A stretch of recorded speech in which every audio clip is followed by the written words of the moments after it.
All right, so I'm just going to make this very quick because I want to talk about something interesting on this BSV Intel report that I've basically iterated and refined, etc. So, first thing is that I think a week ago or so, I changed the data pipeline.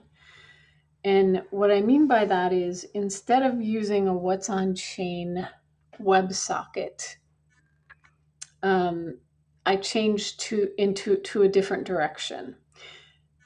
What was happening with the WebSocket is I was getting rate limited, and it was just frustrating on getting the report to run properly.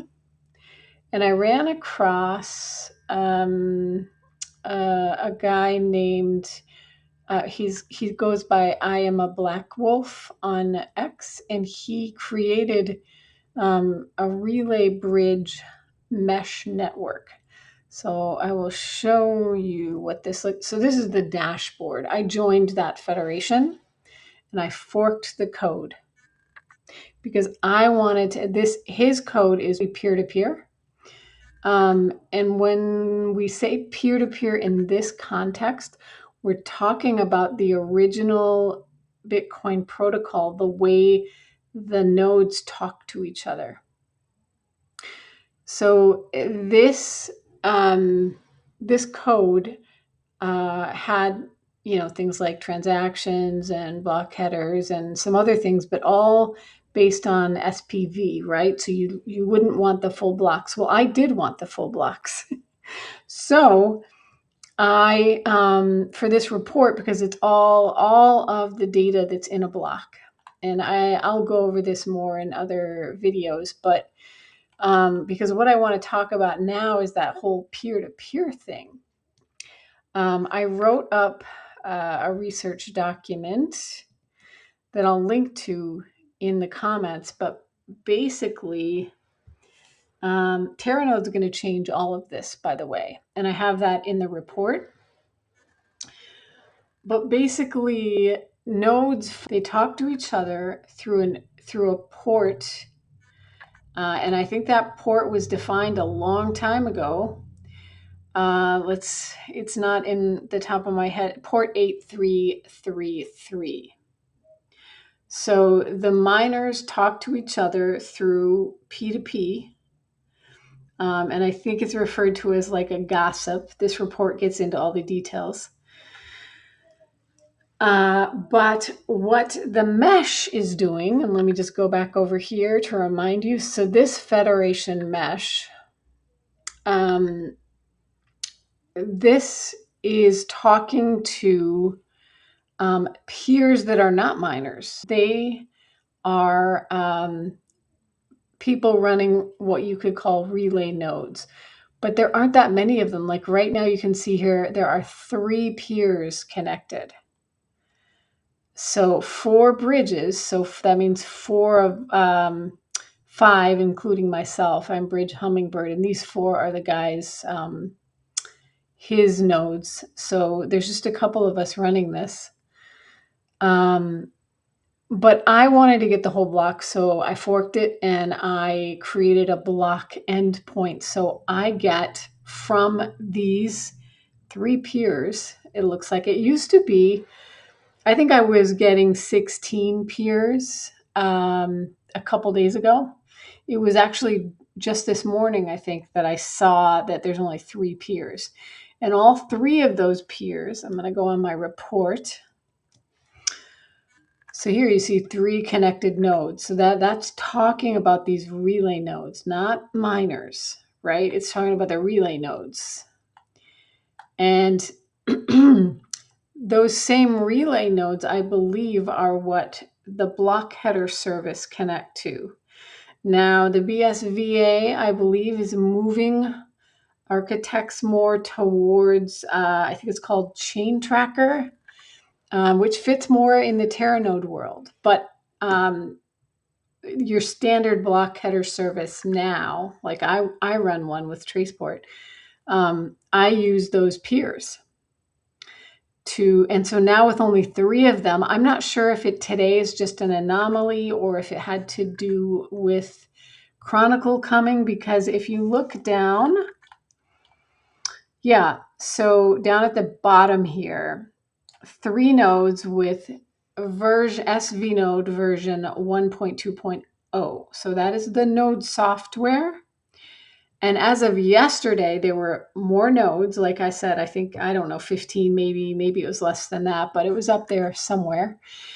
And there were 2 other versions of software. This SV 1.2.0 happens to be Chronicle version. So when Chronicle comes on April 7th or somewhere thereabouts, because I think it's set to run at a certain block height. When Chronicle comes, all the nodes have to be up to this version. So maybe it had to do with that. But let me pop back to this article that I wrote. Okay, so these are DNS seeds. And the seeds are like a registry for people that run relay nodes. And I put here, as of late March 2026, the number of public P2P nodes discoverable via the DNS seeds dropped sharply. So on the 22nd, there were 19, for example. The remaining nodes, through my own investigation, are hosted on OVH, which is a cloud infrastructure over in Europe. And they look to be across 3 continents, so Germany, Singapore, and Canada, suggesting they are operated by a single entity providing geographic redundancy. Super interesting. So I'm not in the inner circles in the mining world, but I know a lot about it because I study. So, if someone knows different, feel free to reach out to me and let me know. But I think this is what I'm seeing. So tomorrow maybe we'll have a bunch back up. I don't know. But the point that I wanted to talk about here is that peer-to-peer methodology, the way that miners all talk to each other right now, they all use the same commands that I use in the mesh, in the block, where I instead of using WhatsOnChain, or instead of using a jungle bus index or gorilla pool or whatever for the block data, I get it peer to peer. I get it the same way that miners get it. But that has I would say twofold problem. One is that as block gets bigger, even if P2P is still available to us as devs, it's going to be unwieldy. And I don't know how much memory I have on my VM, but it's not massive. Not that I couldn't increase the memory, but it starts to get unwieldy when you try to get a whole block of data.